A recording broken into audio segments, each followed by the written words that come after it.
What's up, everybody? Welcome to the Mo Tech Sales YouTube channel. My name is Maury. In this video, I'm going to be talking about how to pass the course career final exam. And this is a final exam for the technology sales or tech sales course. And I'm also going to be going over the study guide that I use in order to pass my course career final exam on the first try. And before I get started, if you're new to this channel, welcome. If you find this video helpful, please leave a like and subscribe if you want more content like this. And also, if you have any questions, comments, or concerns, please leave that down below in the comments, or you can reach out to me on LinkedIn. Now, also, if you're taking the course and you have any questions about how to optimize your LinkedIn or how to get prepared for a interview, please check out my other two videos that I made about how to ultimately prepare for getting a job in tech sales. So I made all those videos below. Now, I'm pretty sure if you're watching this video, you are about to take the exam or you're getting prepared to take the exam. So that's the reason why I made this video. But if you're somebody that you're just doing your due diligence, researching what Course Careers is, and you somehow landed on this video, if you haven't already, be sure to take the free course down below. The link is in the description. That is my affiliate link to Course Career. So with that being said, let's go ahead and get started. So how to actually pass the Course Career final exam? Well, before I go into detail with this, I want to just show y'all my certification of completion. I actually got done with the course and I took the exam and was able to pass. So just wanted to show y'all that real quick so that y'all know that I actually passed the course. Okay, so let's talk about final exam expectations. So number one, do not rush through the course just to get done with it. I've had so many people message me and tell me that they failed the course because they were simply rushing through. I know you've probably seen videos of alumni saying how fast they got done with the course, how they got done with the course in 2 weeks and things like that. Just remember that everybody has different learning curves and everybody learns at different speeds. Like me personally, I am what I call a thorough learner, which some people would say slow learner. I like to say I'm a thorough learner. So I like to take my time. It took me a month to get done with the course. And then after that, I studied for a whole entire week, guys. So do not feel as though you need to rush through the course. If you are rushing, then you're not able to actually absorb that information and understand what tech sales is really about in a deeper meaning. You know, it's one thing to just know the terms and the terminology, but it's another thing to actually have a deep level of understanding of what these concepts and what these methodologies mean, you know. So please do not rush through the course. And then also I would say, please actually read all three books that is talked about in the course. Read Spin Selling, read How to Influence, How to Win Friends and Influence People, and read Fanatical Prospecting. You must read all three of these books because they actually ask you questions about these books in the exam. And they especially ask you questions about how to win friends and influence people and spin selling. Plus, these books are very good to read in general. If you want to know anything about sales, then these books are good to read, just point blank, period. Next, have Grammarly Chrome extension ready to go. Already have that on your computer. Do not start the exam without downloading the Grammarly Chrome extension because there are a few open-ended questions where you have to go in and actually type your response and things like that. So one of the things that they're grading you on is your grammar. So they're looking for any grammatical errors. So just make sure that you have that Grammarly Chrome extension downloaded. It is free. Okay, next, please take all the quizzes and get a 100 on all the quizzes. Now, when you're going through the course, they do have quizzes after every session and every section or so. Make sure you're actually taking those quizzes and getting 100%. Also, take the practice exam until you get 100%. So again, don't rush through this, guys. Studying is a process. So make sure that you're actually taking the quizzes and actually taking the practice exam. And I always like to say it's better to be over prepared than under prepared. Okay, so people have been asking, is the exam proctored? Yes, the exam is proctored. So what this means is you need to make sure that you are actually taking notes and studying the material, because when you are taking the exam, I believe there's no notes, or you can't have any open tabs, or you can't be on your phone. So this is the reason why Course Careers is so legit, because you're going to have to earn that certification. And the only way you're going to earn that certification is if you pass the exam. So they make it proctored just for the integrity of the course. So you do have to, it is screen recorded. They do look at your eye movement. If you're looking too much on your desk or like down, then they probably are going to disqualify you. So just keep that in mind. Now, if they find out that you cheated on the exam, then they will disqualify you and you probably won't be able to take the course again. So just keep that in mind. Okay, so a few more questions. How long does it take to finish the exam? That's what I meant to put. How long does it take to finish the exam? You do have a time limit of 3 hours. However, most people take an hour and a half. And you do need to get a 70% or higher in order to pass. And it normally takes them 3 business days for you to actually get your final grade back. Now, there's 2 parts to the exam. You do have your multiple choice, and then you have your typing questions out. Your typing answers out response. The multiple choice is graded right then and there. So as soon as you submit your exam, you get your multiple choice grade. But the whole filling your answer to the questions, like typing out your answers, that takes about 3 business days for them to review it. And then they also have verbal questions that they ask, and you have to reply back verbally as well. That takes 3 business days too. So keep in mind that sometimes it may be a little bit longer, because they do have, sometimes they'll get flooded with exams to grade. So just give them patience, give them grace, but it should be graded within 3 business days. Okay, so how to actually pass the final exam. You need to take notes. So this kind of goes back to don't rush through the exam.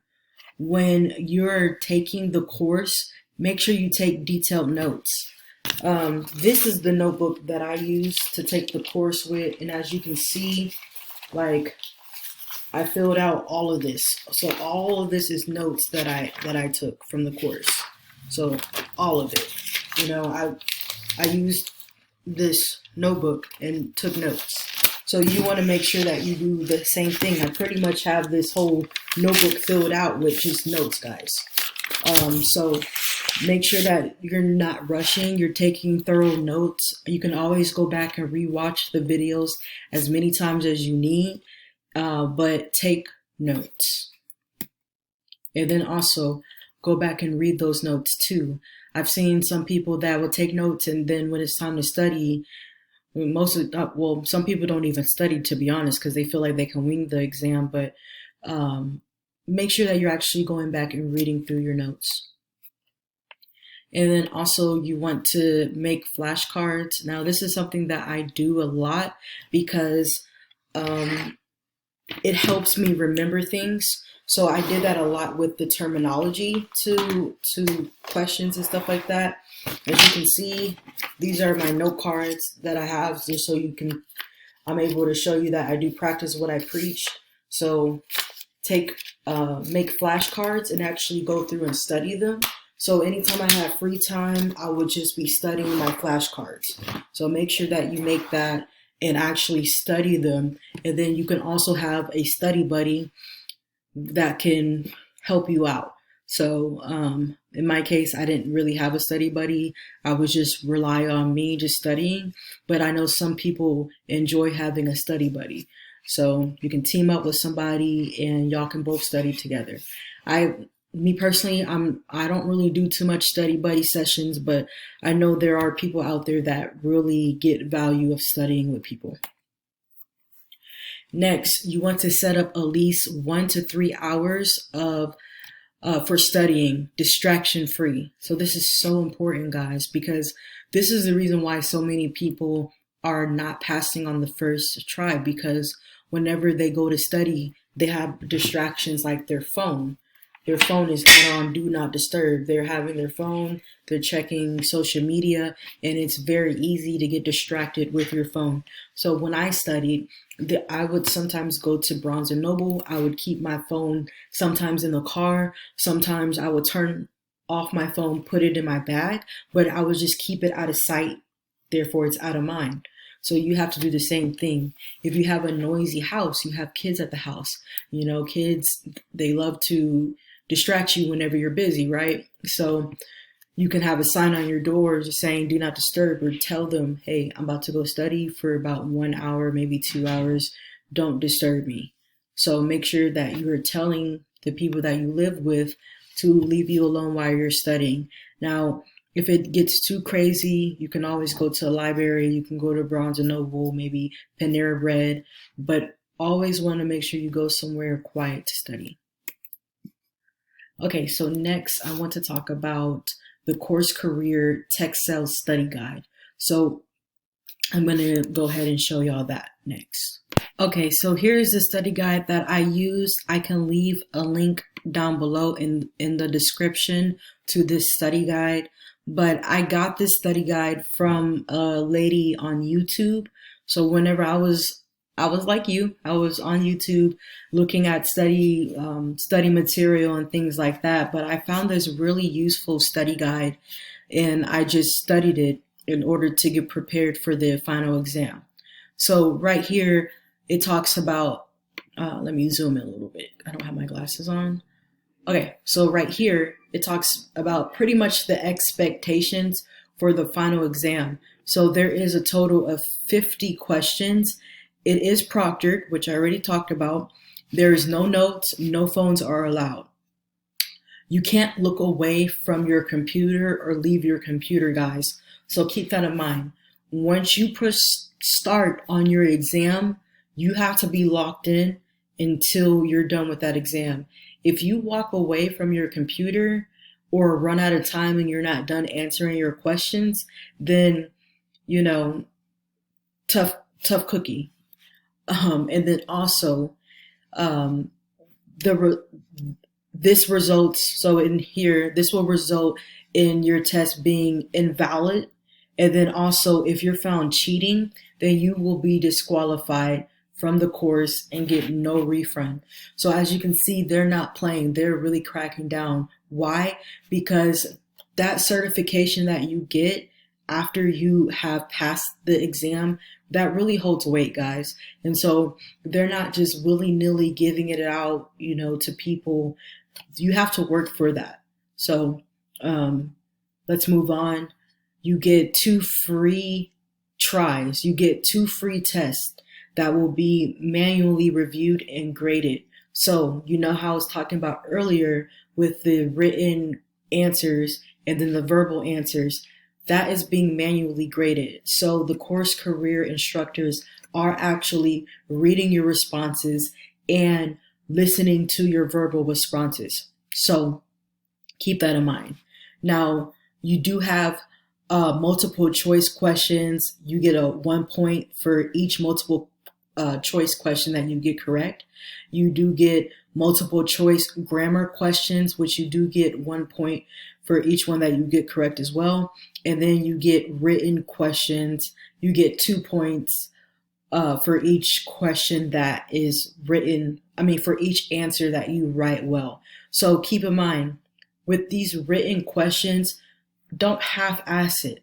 So I know some people lose points from this just from putting one-word responses or very vague responses. You have to be thorough. You have to be clear, and you need to be accurate when you're answering these questions.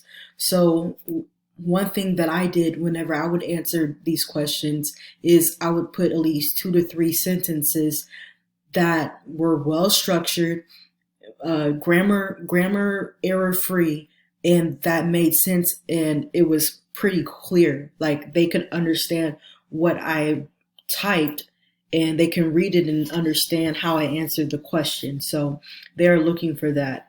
The audio questions have 2 more points added, so 4 points each. They're looking for clarity, conciseness, confidence, and accuracy. So be clear when you talk, meaning don't ramble on. Don't say things like,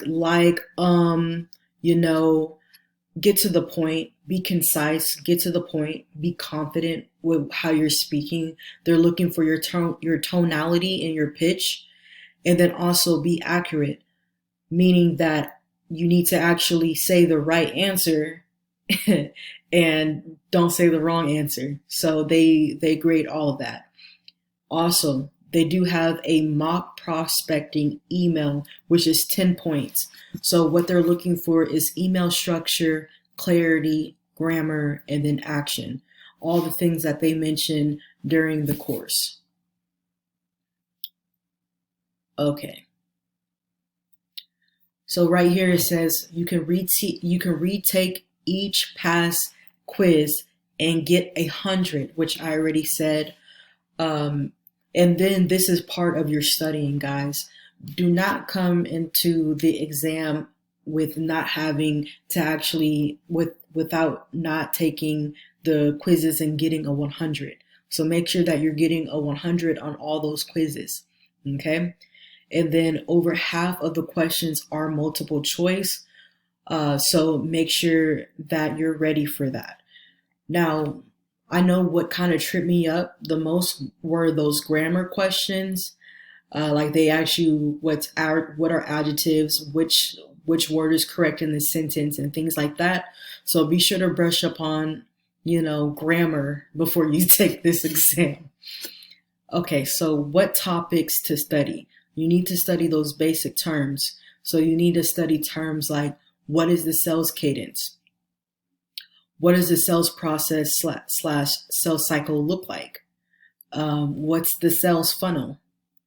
And then here, you need to know the 3 different types of software. You need to know what a customer relationship manager is and be able to provide examples. You need to know what sales engagement is. And, this is AKA, this is AKA sales acceleration. And then also you need to know what sales data software is, AKA sales intelligence. So make sure that you know this, make sure that you know the benefits of all these things too. So you need to know the benefits of having a customer relationship manager.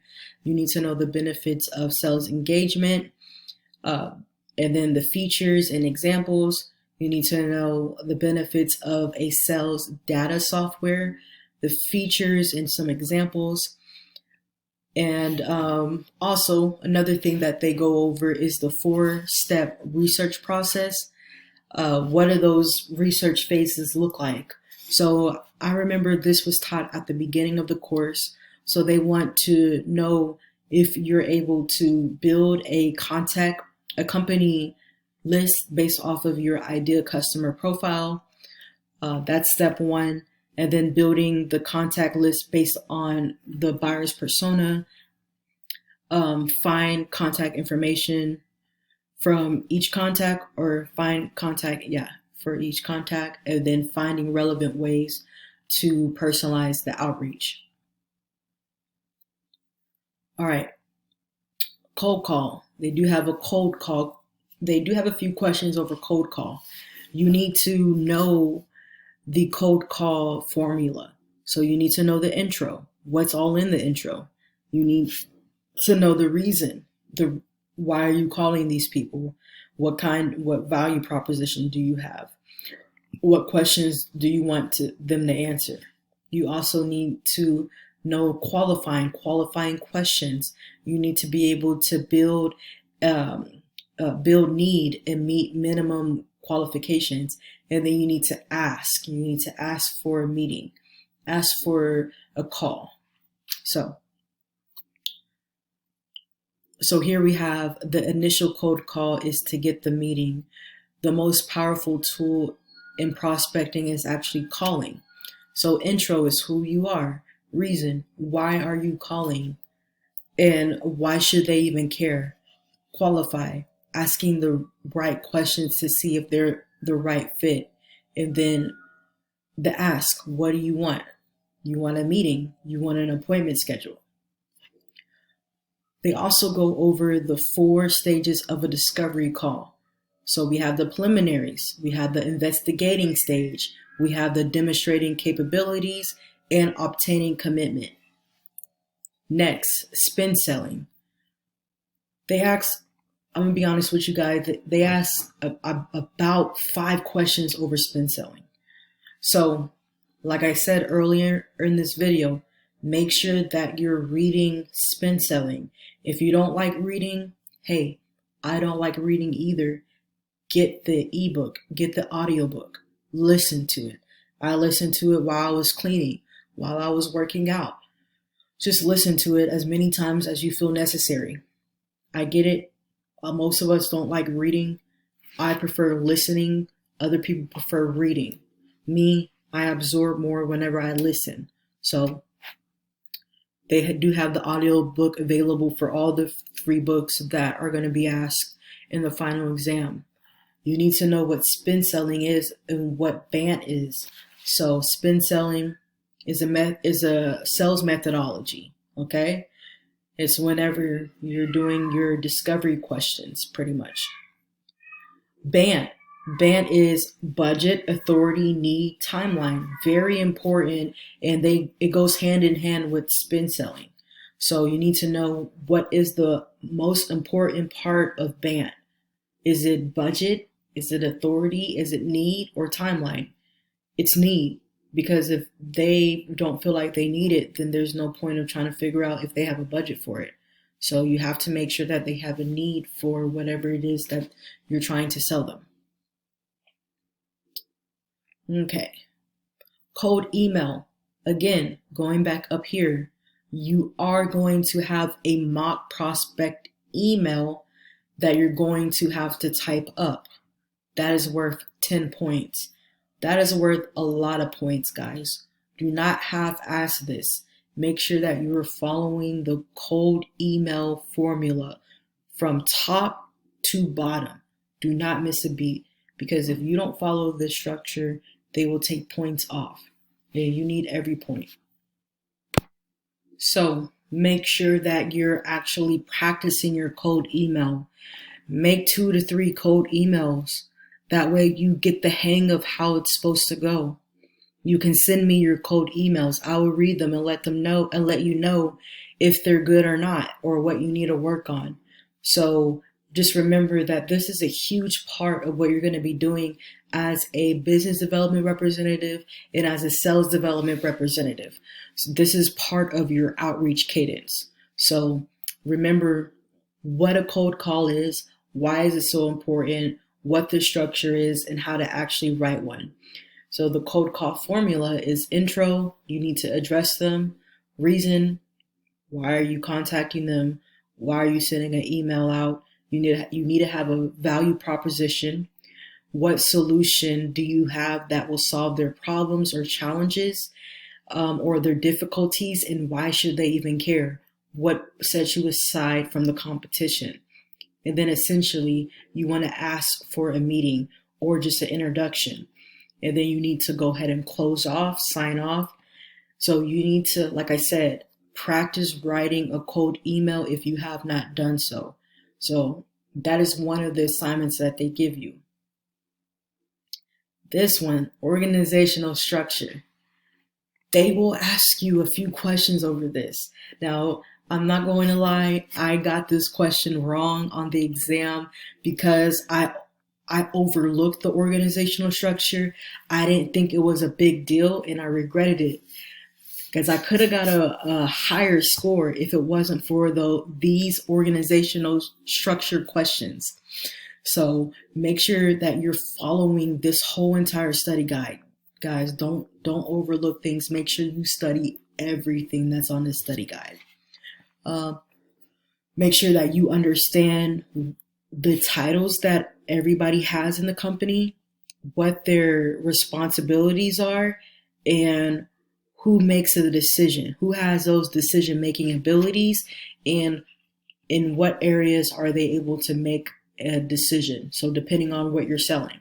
So you need to know the board of director. You need to know what that is. You need to know what the CEO is and what their duties are. You need to know where they're based on the hierarchy. You need to know what a CFO is and what they're in charge of. You need to know what a COO is. You need to know what all of these are because essentially they will ask you some trick questions about the organizational structure. And then these are just some notes. It says B to C, what this means in a sales development eyes or perception. This is normally a low dollar value that can be closed in one call. So I did talk about this in a video that I made, but tech sales is much different than just your regular sales representative job. Tech sales is like a longer sales process and it's more drawn out. So it takes nurturing relationships. It takes, most of these times, especially if it's B2B, which is business to business, they are investing more money. It's a higher risk. It's more commitment. So understand that. That's why tech sales reps get paid so much, because it takes a deeper level of understanding of what the client needs and how your product or service aligns with how that would solve their issue or their challenge. The sales process is pretty much a series of stages that a salesperson goes through in order to successfully sell a product or service to a prospect. And then this is the sales process in steps. You do have research, outreach, discovery, presentation, follow-up, and close. And you also need to know who's in charge of what. Is the account executive in charge of this area? Is the sales development representative in charge of this area? So by the time you take the exam, you should know. You need to know what a sales funnel is. You need to know what a ideal customer profile is. You need to know what a buyer's persona is. All these things that are mentioned on the study guide, you need to know. You need to know what a sales cadence is, the research process, and be able to write these things down and type them out. So the list just goes on and on. And let's see here. Some audio questions I've got in on my exam. So here is the audio questions that they will probably ask you. I don't know if they switched up the exam and what kind of questions that they ask, but I know I did get these questions too. Like, what do you think sets the best SDRs apart from the average ones? You need to practice your response and have a why. Don't just say, oh, because they go above and beyond. Like, they're not going to want to hear that. You need to have at least 2 to 3 sentences as to why you think as to what you think sets the best SDRs apart from an average SDR. The second question is, please describe what you think the job of sales development entails from start to finish. So you need to have a deep understanding as to what a sales development rep actually does and know what their day-to-day activities are and ultimately what their goal is to as a sales development representative. Why do you want to work in sales development, and how do you think your background will set you up for success? Please, so for all these questions, make sure you have 2 to 3 sentences that you're clear, you're concise, and you get to the point. Okay, and then the last question is, can you please describe the spin selling? Can you please describe what spin selling is and how do you use it? Now, of course, this will be maybe a 4 to 6 sentence question that you would have to answer. This is the mock prospecting email. So you need to make sure that you understand how to write a eye-catching subject line, which they talk about in the course. Be sure that you're actually applying what they talk about in the course and using it in your mock prospecting email. So she came up with an example, as you can see here. I'm not going to go through and read it. You can read it yourself. But essentially, you want to have something similar to that. Next. And I should have done this, guys. Take some grammar quizzes online. There are a few grammar questions, so brush up on your basic grammar and you should be ready to take the test. So make sure that you're going back to elementary school and middle school and taking some grammar quizzes just to refresh your mind on what an adjective is, what a verb is, what a noun is, what's the difference between there, and there, things like that. Just easy questions that you should get right, but since you haven't seen it in a while, you get wrong. Those type of questions. Make sure that you're actually taking some grammar quizzes, because I'm not gonna lie, when I got my test results back, I'm like, how did I get that question wrong? That's like an elementary, middle school grammar question. But hey, as we get older, we forget certain things, but just make sure that you do brush up on your grammar questions. And as you can see down here, she did leave a link to a Quizlet that you can take. This goes through a lot of stuff. It goes through different flashcards, quiz questions that you will probably have, like what's sales cadence, what's the sales process, and things like that.